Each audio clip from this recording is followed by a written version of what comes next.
ದೇವಿ ಅಮ್ಮ ಶ್ರೀ ಚಕ್ರವಾಸಿನಿ.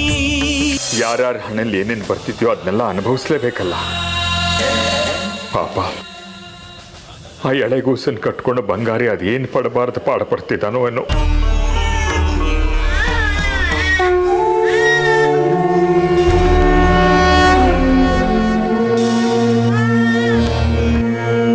ಒಬ್ಬ ವ್ಯಕ್ತಿ ಇನ್ನೊಬ್ಬ ವ್ಯಕ್ತಿಗೆ ಹೊಡೆಯೋದು ಅಮಾನವೀಯ. ಅದು ಮನುಷ್ಯರ ಗುಣ ಅಲ್ಲ, ಪಶುಗಳ ನಡವಳಿಕೆ. ನಾವು ಹೇಳಿದ್ವಿ ಯಜಮಾನ್ರ ಅಪ್ನೆ ಆಗಿದೆ, ಆ ಬಂಗಾರಿಗಿಲ್ಲಿ ಕೆಲಸ ಇಲ್ಲ ಅಂತ. ಆದರೆ ಅವರು ಶಾಸ್ತ್ರಿಗಳ ಸೊಸೆ ನಾನು, ನೀವುಗಳು ನಾನು ಹೇಳ್ದಂಗೆ ಕೇಳಬೇಕು, ಬಸ್ಸನ್ನ ಕೂಡಲೇ ವಜಾ ಮಾಡಿಬಿಟ್ಟು ಬಂಗಾರಿಗೆ ಕೆಲಸ ಕೊಡಿ ಅಂತ ಅಂದರು ಯಜಮಾನ್ರೆ. ನನ್ನ ಸೊಸೆ ಅನ್ನೋ ಹೆಸರಿನಲ್ಲಿ ಅಧಿಕಾರ ಚಲಾಯಿಸ್ತಾ ಇದ್ದಾಳ ಅವಳು. ನೀವು ಕೇಳಿಬಿಟ್ರಿ, ನಾನೇ ಅವಳನ್ನ ಸೊಸೆ ಅನ್ಕೊಂಡಿಲ್ಲ. ಅದ್ ಹೇಗೆ ನೀವು ಅವಳ ಮಾತು ಕೇಳ್ಬಿಟ್ರಿ? ನೋಡು ಪಂಚಾಕ್ಷರಿ, ಅವಳು ನನ್ನ ಮಗನ ಹೆಂಡತಿ ಇರ್ಬೋದು, ಆದ್ರೆ ನನ್ನ ಸೊಸೆ ಅಲ್ಲ.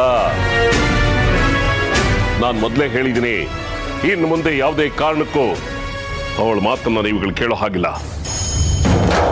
ಗೊತ್ತಾಯ್ತು ಯಜಮಾನ್ರೆ.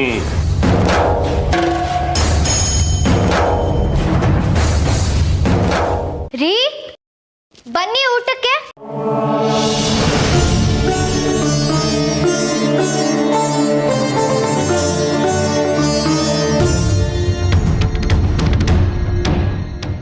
ಶಾಸ್ತ್ರಿಗಳ ಸೊಸೆ ನಾನು, ನೀವುಗಳು ನಾನು ಹೇಳ್ದಂಗೆ ಕೇಳಬೇಕು, ಬಸ್ಸನ್ನ ಕೂಡಲೇ ವಜಾ ಮಾಡಿಬಿಟ್ಟು ಬಂಗಾರಿಗೆ ಕೆಲಸ ಕೊಡಿ ಅಂತ ಅಂದರು ಯಜಮಾನ್ರೆ. ಮಾವ ಎಲ್ಲಿ ಹೋಗಿದ್ದಾರೆ? ಅವರು ಬಂದಿದ್ರೆ ಚೆನ್ನಾಗಿರ್ತಿತ್ತು. ಹಬ್ಬದ ಅಡುಗೆ ಮಾಡಿದ್ದೀನಿ.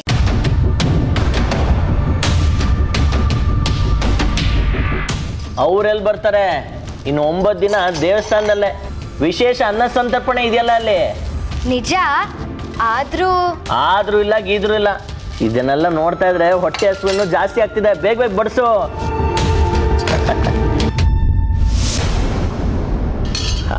ಹೋಳಿಗೆ ಸ್ವೀಟು ಆಗ್ಬೇಕಿದೆ.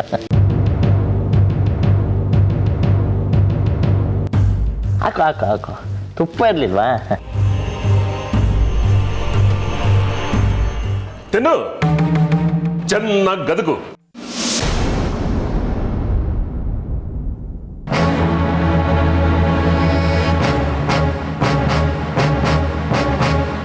ಹೆಂಡತಿ ಹಬ್ಬದ ಅಡಿಗೆ ಮಾಡಿಟ್ಟಿದ್ದಾಳೆ, ಕೂತ್ಕೊಂಡು ಚೆನ್ನಾಗಿ ನುಂಗು. ಅಷ್ಟಕ್ಕೆ ಲಾಯಕ್ ನೀನು. ಯಾಕೇನೇನೋ ಮಾತಾಡ್ತಿದ್ರ? ಏನಾಯ್ತು? ಮಾತು ಆಮೇಲೆ ಆಡ್ಬೋದು. ಬನ್ನಿ ಊಟಕ್ಕೆ ಕೂತ್ಕೊಳ್ಳಿ ಮಾವ. ಮಾವ ಅಂತ ಕರೆಯೋ ಯೋಗ್ಯತೆ ನಿನಗಿಲ್ಲ. ಮಾವ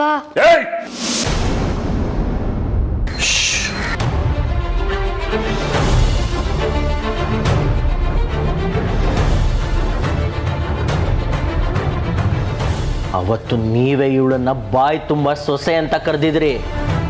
ನವರಾತ್ರಿ ಹಿಂದಿನ ದಿನ ನೆನಪು ಮಾಡ್ಕೊಳ್ಳಿ. ಆದ್ರೆ ಇವತ್ತು ನನ್ನ ಮಾವ ಅಂತ ಕರಿಬೇಡ ಅಂತಿದ್ದೀರಿ. ಹೇಳಿದ್ದೆ ಅವತ್ತು, ಮಗುನ ದತ್ತು ತಗೊಳ್ಳೋಣ ಅಂತ ಹೇಳಿದ್ನು. ಅದಕ್ಕೆ ಇವಳು ಮನಸ್ಸು ಹಾಲ್ನಂತದ್ದು ಅನ್ಕೊಂಡೆ. ಆದ್ರೆ ಇವತ್ತು ನನ್ನೇ ಕೆಣಕುವಂತಹ ವಿಚಾರಕ್ಕೆ ಕೈ ಹಾಕಿದ್ದಾಳೆ. ಈಗ ಗೊತ್ತಾಗ್ತಾ ಇದೆ, ಇವಳು ಮನಸ್ಸು ಹಾಲಲ್ಲ, ಹಾಲಾಹಲ ತುಂಬಿರೋದು ಅಂತ. ಏನ್ ಹೇಳ್ಬೇಕು ಅಂತಿದ್ರೆ ಸ್ವಲ್ಪ ಬಿಡಿಸಿ ಹೇಳ್ತೀರಾ? ನಿನ್ನ ಹೆಂಡತಿ ನಿಂತಿರೋಳ ಪಕ್ಕದಲ್ಲೇ, ಅವಳನ್ನ ಕೇಳಿ ಏನು ಅಂತ ಹೇಳ್ತಾಳೆ. ನಿಜವಾಗ್ಲೂ ಅವ್ರು ಏನ್ ಹೇಳ್ತಿದಾರೆ ಅಂತ ನಂಗೆ ಗೊತ್ತಿಲ್ಲ ರೀ. ಹೇಗೆ ಗೊತ್ತಾಗುತ್ತೆ? ಪಾಪ ಮೈ ತುಂಬಾ ಹಾದ್ರನೆ ತುಂಬಿಕೊಂಡಿರೋರಿಗೆ ಏನು ಗೊತ್ತಾಗುತ್ತೆ? ವಿರೂಪಾಕ್ಷ ಶಾಸ್ತ್ರ ಬೇಡ ಸದ್ದು. ಅವತ್ತೇ ಹೇಳ್ದೆ, ಈ ಬೆಂಕಿನ ಮೈ ಮನಸ್ಸೊಳಗಡೆ ಬಿಟ್ಕೋಬೇಡ ಅಂತ. ನನ್ನ ಮಾತು ಕೇಳಿದ್ಯಾ ನೀನು?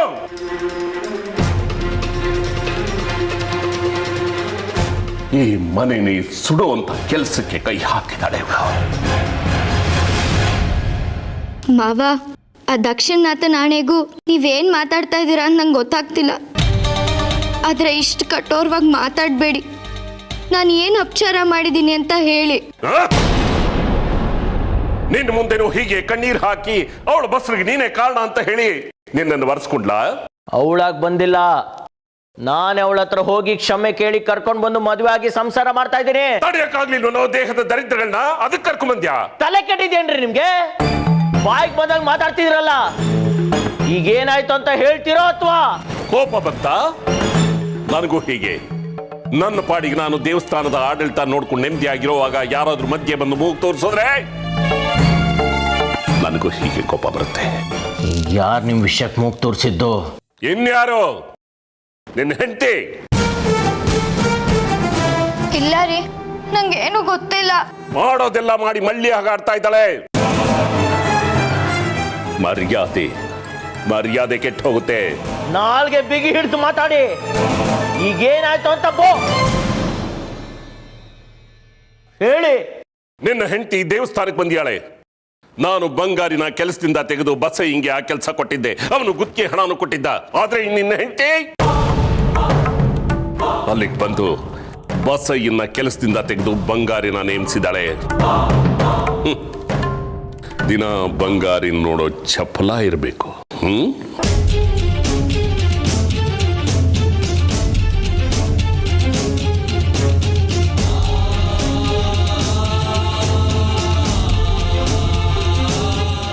ಹೌದಾ ದೇವಿಕಾ? ಇಲ್ಲ ರೀ, ನಂಗೇನು ಗೊತ್ತಿಲ್ಲ. ನಾನು ದೇವಸ್ಥಾನಕ್ಕೂ ಹೋಗಿಲ್ಲ, ಮನೆಯಿಂದ ಆಚೆ ಕಾಲು ಇಟ್ಟಿಲ್ಲ. ಇದಕ್ಕೇನು ಹೇಳ್ತೀರಾ? ಪಂಚಾಕ್ಷರಿ,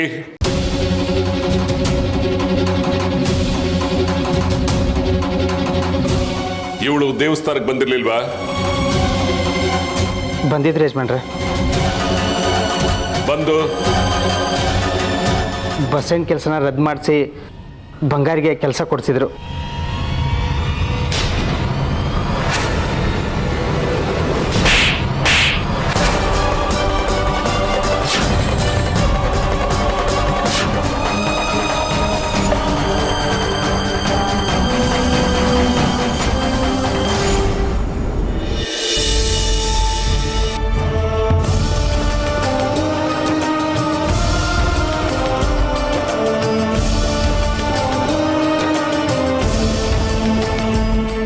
ಬಂಗಾರಿ,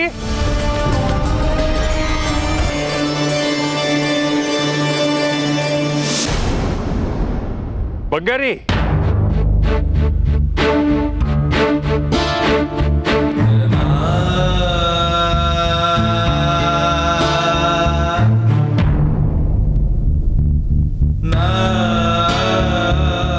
ಯಾಕೋ ನೋಡಿದ್ರು ನೋಡದೇ ಇರೋನ್ ಹಾಗೆ ಹೋಗ್ತಾ ಇದೆಯಾ?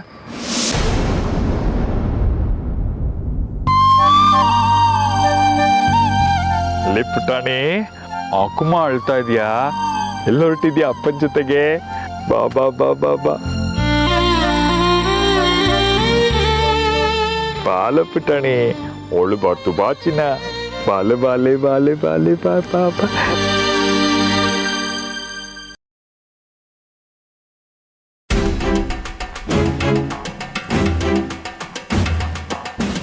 ಯಾಕೋ ಬಂಗಾರಿ ಹೀಗೆ ಮಾಡ್ತಿದ್ಯಾ? ಆ ಕೂಸು ನನಗೂ ಮೊಮ್ಮಗಳು ಕಣೋ. ಅದನ್ನ ಎತ್ಕೊಳ್ಳೋ ಮಾತಾಡಿಸೋ ಅಧಿಕಾರ ನಂಗಿಲ್ವಾ? ಯಾರಿಗೂ ದತ್ತು ಕೊಡಕ್ಕೆ ಹೊರಟಿದ್ರಲ್ಲ, ಹಾಗೆ ದತ್ತು ಕೊಟ್ಟಿದ್ರೆ ಅವ್ರ ಹತ್ರನೂ ಹೋಗಿ ನನ್ನ ಮೊಮ್ಮಗು ಆಡ ಕೊಡಿ ಅಂತ ಕೇಳ್ತಿದ್ರ?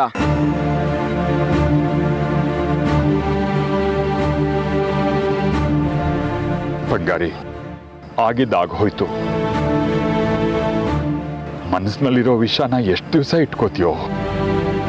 ಮನೆಗೆ ಬಾರೋ. ಯಾವ ಮನೆಗೆ? ಏನೋ ಹೀಗೆ ಕೇಳ್ತಿದ್ಯಾ? ನಮ್ಮ ಮನೆಗೆ. ನಮ್ಮನೆ ಬೇರೆ ಇದೆ, ನಿಮ್ಮ ಮನೆಗೆ ಬರೋ ಅವಶ್ಯಕತೆ ಇಲ್ಲ.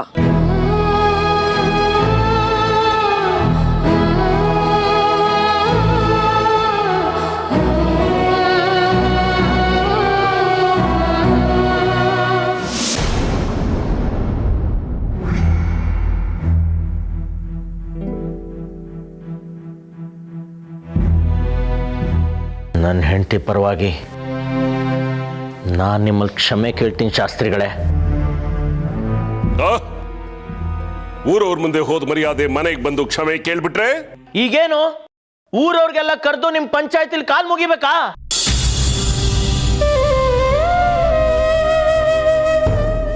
ಹೆಂಡತಿ ಅನ್ನೋಳನ್ನ ಹದ್ದ ಬಸ್ನಲ್ಲಿ ಇಟ್ಕೋಬೇಕು. ಸ್ವತಂತ್ರ ಅನ್ನೋ ಹೆಸರಿನಲ್ಲಿ ಸ್ವ ಇಚ್ಛೆಯಿಂದ ಇರೋದಕ್ಕೆ ಬಿಡಬಾರ್ದು. ಸಲಿಗೆ ಕೊಟ್ರೆ ನಾಯಿನೂ ಕೂಡ ಸಿಂಹಾಸನ ಏರ್ಬಿಡುತ್ತಂತೆ. ಅವರ ಇತಿ ಮಿತಿ ಸ್ಥಾನ ಮಾನ ಅದರ ಅರಿವು ಅವರಿಗಿರಬೇಕು. ವಿರೂಪಾಕ್ಷನ ಸೊಸೆ ಅನ್ನೋ ದಿಮಾಕ ಬೇಡ ಅಂತ ಹೇಳಿ ಅವಳಿಗೆ. ಇಂಥ ಹೆಂಡತಿ ನಿನಗೆ ಬೇಕಾಗಿರಲಿಲ್ಲ.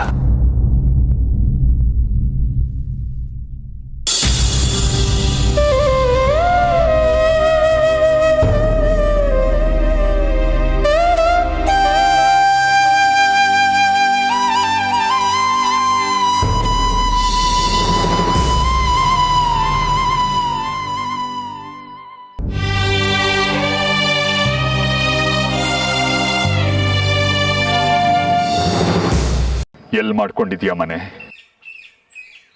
ನೀನೊಬ್ನೇ ಮಗುನ್ ನೋಡ್ಕೊಳ್ಳೋಕೆ ಕಷ್ಟ ಆಗ್ತಿಲ್ವೇನೋ? ಹೆತ್ತವ್ರಿಗೆ ಮಕ್ಳು ಯಾವತ್ತಾದ್ರು ಕಷ್ಟ ಆಗ್ತಾರ? ನಿಮ್ಗೆ ನಿಮ್ಮ ಮಗಳು ಸುಂದ್ರಿ ಜಾಜಿ ಯಾವತ್ತಾದ್ರೂ ಕಷ್ಟ ಆಗಿದ್ರ? ನನಗೂ ಹಾಗೆ. ನಾನು ಇವಳು ತಂದೆ, ನನ್ನ ಪುಟ್ಟಿ ಜಾಜಿಗಳು. ನನ್ನ ಮಗಳನ್ನ ಹೇಗೆ ಸಾಕೋಬೇಕು ಅಂತ ನಂಗೆ ಚೆನ್ನಾಗಿ ಗೊತ್ತು. ಮತ್ತೆ ಮನೆ? ಅಮ್ಮನವರು ಅನಾಥ ರಕ್ಷಿಣಿ, ದೀನೋದ್ಧಾರಿಣಿ. ಸಾಯಕ್ಕೆ ಹೊರಟಿದ್ಯಾ? ತಗೋ ಇದನ್ನ. ಅನಂತ ಅನಂತ ಗುಣಿ, ಮುನಿಜನ ಭೂಷಿಣಿ.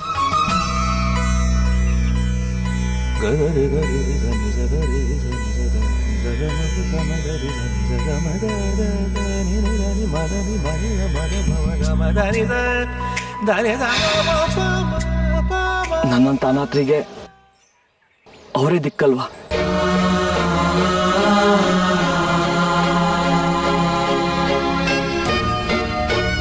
ಇನ್ಮೇಲೆ ಪ್ರತಿದಿನ ವರ್ತನೆ ಹಾಲು ನಿಮ್ಮ ಮನೆಗೆ ಬರುತ್ತೆ. ಅವರೊಂದು ಮನೆ ತೋರಿಸಿದ್ದಾರೆ. ನಾನು ನನ್ನ ಮಗಳು ಅಲ್ಲೇ ಇದ್ದೀವಿ. ಸಂತೋಷನಪ್ಪ. ಆದರೆ ಒಂದು ಮಾತು, ನಾವು ಮಾಡಿರೋ ತಪ್ಪು ಕ್ಷಮಿಸಿ ಮನೆಗೆ ಬಾರು. ಮಗುನ ಅಮ್ಮ ನೋಡ್ಕೋತಾಳೆ. ಅಮ್ಮ ಈಗ ಬದಲಾಗಿದ್ದಾಳೆ. ಯಾರೂ ಬದಲಾಗಬೇಕಾಗಿಲ್ಲ. ನನ್ನ ಮಗಳು ನನ್ನ ಬದುಕಿಗೆ ಬಂದಮೇಲೆ ನಾನೇ ಬದಲಾಗಿದ್ದೀನಿ. ನನ್ನ ಮಗಳು ನನಗೆ ಬದುಕು ಹುಮ್ಮಸ್ಸು, ಹುರುಪು ಕೊಟ್ಟಿದ್ದಾಳೆ. ನಾನಿನ್ ಬರ್ತೀನಿ.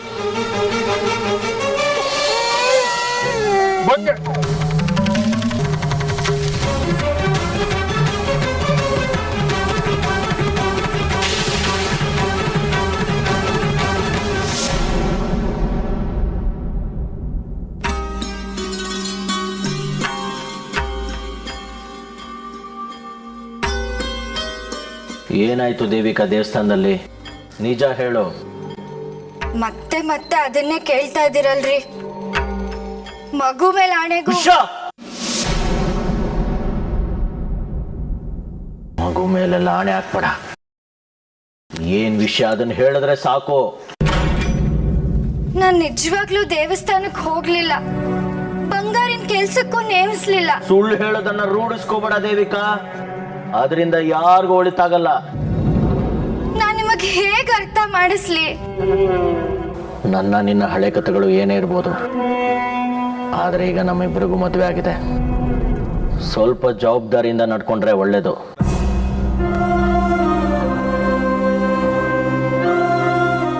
ನಿನ್ನ ಮತ್ತು ಬಂಗಾರಿ ನಡುವೆ ಅಂತರ ಕಾಪಾಡ್ಕೊಂಡ್ರೆ ಇನ್ನೂ ಒಳ್ಳೇದು.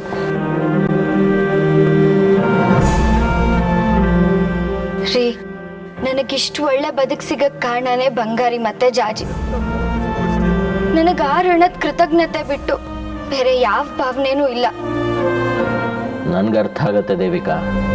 ಆದರೆ ಜನಗಳಿಗೆ, ವಿರೂಪಾಕ್ಷ ಶಾಸ್ತ್ರಿಗಳಿಗೆ ಮೊನ್ನೆ ತಾನೇ ನಿನ್ನ ಬಾಯಿ ತುಂಬ ಸೊಸೆ ಅಂದವರು ಇವತ್ತು ಹೇಗೆ ಹೇಳ್ಬಿಟ್ಟು ಹೋದ್ರು ನೋಡಿದ್ಯಲ್ಲ. ನಂದು ವಿರೂಪಾಕ್ಷ ಶಾಸ್ತ್ರಿಗಳದು ವಿರುದ್ಧ ಮುಖಗಳು. ಒಂದಾಗೋಕ್ ಸಾಧ್ಯನೇ ಇಲ್ಲ. ನೀನಾದರೂ ನಮ್ಗಳಿಗೆ ಕೊಂಡಿಯಾಗಿರ್ಬೇಕು ಅನ್ನೋದು ನನ್ನ ಉದ್ದೇಶ. ನೀನೇ ಮತ್ತಷ್ಟು ಹುಡುಕ್ ತರಬಾರ್ದಲ್ವಾ?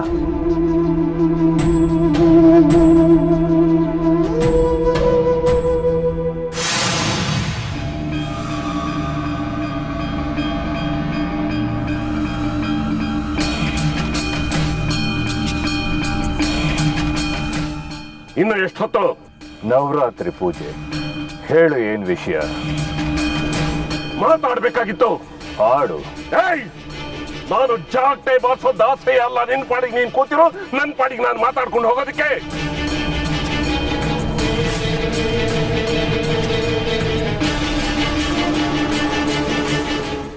ಹೇಳು. ನಾವು ಮುಟ್ಟಿದ್ದೆಲ್ಲ ಮಸಿ ಆಗ್ತಾ ಇದೆ. ಆ ಕಡೆಯಿಂದ ನೀನು, ಈ ಕಡೆಯಿಂದ ನಾನು ಶತ ಪ್ರಯತ್ನ ಪಟ್ಟರು ಶ್ರೀಚಕ್ರ ಸ್ವರೂಪಿ ಮಗುನ ನಮ್ಮ ಕೈ ಪಡ್ಕೊಳ್ಳೋದಕ್ಕಾಗ್ತಾ ಇಲ್ಲ. ಎಕ್ಕಚ್ಚಿದ್ ಬಂಗಾರಿ ನಮ್ಮ ಕಣ್ಣು ಮುಂದೆನೆ ಮಗು ನೆತ್ಕೊಂಡು ಹೋಗ್ಬಿಟ್ಟ. ಶ್ರೀಚಕ್ರ ನಮ್ಮಿಂದ ದೂರ ಆಗ್ತಾ ಇದ್ರು ನಾವ್ ಏನು ಮಾಡೋದಕ್ಕಾಗ್ತಾ ಇಲ್ಲ. ನಾವು ಪಡ್ಕೊಂಡಿದ್ದ ಶಕ್ತಿ ಸುಳ್ಳ. ಇದೆಲ್ಲ ನಿನ್ನ ಅಮ್ಮನವ್ರದ್ದೇ ಕರಾಮತ್. ಶ್ರೀಚಕ್ರದ ಹತ್ರ ಹೋದಷ್ಟು ಅದನ್ನ ನಮ್ಮಿಂದ ದೂರ ಮಾಡ್ತಿದ್ದಾಳೆ ಆ ನಿನ್ನ ಅಮ್ಮನವರು. ಜೊತೆಗೆ ನಿನ್ನ ಸೊಸೆಯದ್ದು ಕರಾಮತ್ತು. ಅವಳದೇನು? ನಾಟಕ ನಿಲ್ಸು ವಿರೂಪಾಕ್ಷ. ಮತ್ತೆ ದೇವಸ್ಥಾನದಲ್ಲಿ ಬಂಗಾರಿನ ಕೂರಿಸಿದಾಳೆ. 6 ಜನಿವಾರ ಮುಖ್ಯ ಅರ್ಚಕನ ಪಟ್ಟ ಕೊಟ್ಟು ಕೈಗೆ ಮಂಗಳಾರತಿ ತಟ್ಟೆನ್ನು ಕೊಡೋದಕ್ಕೆ ಹೇಳು. ನಾನು ನೀನು ದೇವಸ್ಥಾನದ ಮುಂದೆ ಕೈ ಚಾಚ್ಕೊಂಡು ಪ್ರಸಾದಕ್ಕೋಸ್ಕರ ಕಾಯ್ತಾ ಕೂರೋಣ. ನನ್ನ ಅರಿವಿಕೆಗೆ ಬರೋದಕ್ಕೆ ಮುಂಚೆ ಇದೆಲ್ಲ ನಡೆದು ಹೋಯ್ತು. ಸ್ವಂತ ಮಗ ಸೊಸೆ ಮೇಲೆ ಹಿಡ್ತ ಸಾಧಿಸಕ್ಕಾಗದಿರೋ ಯೋಗ್ಯತೆ ಇಲ್ದವನು. ನನ್ನ ಯೋಗ್ಯತೆ ಬಗ್ಗೆ ನೀನು ಮಾತಾಡಬೇಡ. ಹಾಗಿದ್ಮೇಲೆ ನಿಯಂತ್ರಿಸಬೇಕಾಗಿತ್ತು ಆ ನಿನ್ನ ಸೊಸೆ ಅನ್ಸ್ಕೊಂಡಿರೋ ವಯ್ಯಾರಿನ. ನಿಯಂತ್ರಿಸೋದಕ್ಕೆ ಪ್ರಯತ್ನ ಪಡ್ತೀನಿ. ನೀನು ದೇವಸ್ಥಾನಕ್ಕೆ ಹೋಗಿ ಬಂಗಾರಿಗೆ ಸಹಾಯ ಮಾಡಿ ಅವನಿಗೆ ಕೆಲಸ ಕೊಡಿಸಿದ್ದು ಒಳ್ಳೆ ಉದ್ದೇಶದಿಂದನೇ ಇರ್ಬೋದು. ಆದರೆ ಅದು 4 ಜನರ ಬಾಯಿಗೆ ಆಹಾರವಾಗದೆ ನಮ್ಮಿತಿಲೇ ಇದ್ರೆ ಚಂದ ಅಲ್ವಾ? ಬೇರೆಯವ್ರ ಅಧಿಕಾರನ ದುರುಪಯೋಗ ಮಾಡಿಕೊಂಡು ಸಹಾಯ ಮಾಡಿದ್ರೆ ತಪ್ಪಾಗತ್ತೆ. ನಾನಿಷ್ಟು ಹೇಳಿದ್ಮೇಲೂ ನೀವು ನಂಬಲ್ಲ ಅಲ್ವಾ ರೀ? ನಂಬಿಕೆನ ಕೇಳೋದಲ್ಲ ದೇವಿಕಾ, ಪಡ್ಕೋಬೇಕು. ನೀನು ದೇವಸ್ಥಾನಕ್ಕೆ ಹೋಗಿ ಬಂಗಾರಿ ಹತ್ರ ಮಾತಾಡೋದನ್ನ ಕಣ್ಣಾರೆ ನೋಡ್ದವ್ರಿದ್ದಾರೆ. ಅದು ಸುಳ್ಳಾಗತ್ತಾ? ಶಾಸ್ತ್ರಿಗಳ ಎದುರುಗಡೆ ಈ ಊರಲ್ಲಿ ಯಾರಿಗೆ ಧೈರ್ಯ ಇದೆ ಹೇಳು ನಿಂತು ಮಾತಾಡೋದಕ್ಕೆ? ಶಾಸ್ತ್ರಿಗಳಿಗೆ ಸುಳ್ಳು ಹೇಳೋ ಧೈರ್ಯ ಈ ಊರಲ್ಲಿ ಯಾರಿಗಿದೆ ಹೇಳು? ಪ್ರತ್ಯಕ್ಷ ಕಂಡ್ರು ಪ್ರಮಾಣಿಸಿ ನೋಡ್ಬೇಕು ಅಂತಾರೆ. ನಾನು ನನ್ನಾಣೆಗೂ ಅಲ್ಲಿ ಹೋಗಿಲ್ಲ, ಬಂಗಾರಿಗೆ ಯಾವುದೇ ಕೆಲಸ ಕೊಡ್ಸಿಲ್ಲ. ನೀನಲ್ದೆ ಹೋದ್ರೆ ಮತ್ತಾರಲ್ಲಿಗೆ ಹೋಗಿ ಬಂಗಾರಿಗೆ ಕೆಲಸ ಕೊಡ್ಸೋದಿಕ್ ಸಾಧ್ಯ?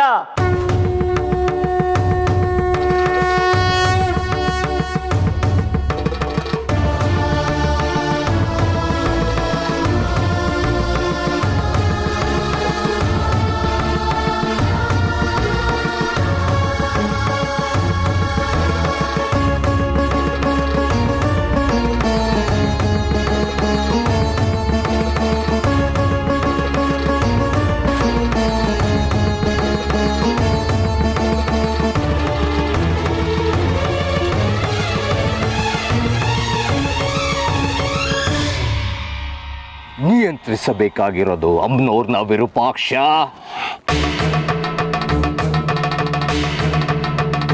ಹೌದು ಕಡ್ಕೆ, ನೀನ್ ಹೇಳ್ತಾ ಇರೋದು ನಿಜ.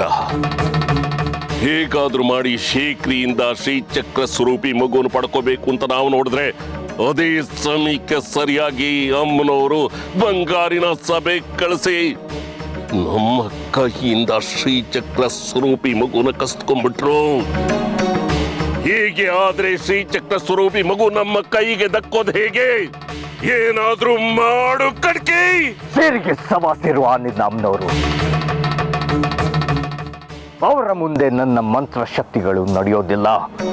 ತಂತ್ರ ಶಕ್ತಿ ಉಪಯೋಗಿಸಬೇಕು. ಮಂತ್ರನೋ ತಂತ್ರನೋ, ಒಟ್ನಲ್ಲಿ ಶ್ರೀಚಕ್ರ ನಮ್ಮ ಕೈ ಸೇರ್ಬೇಕು.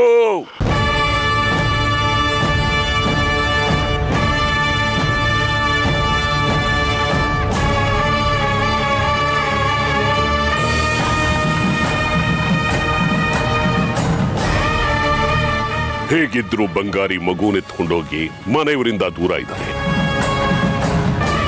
ಒಂಟಿಯಾಗಿದ್ದಾನೆ.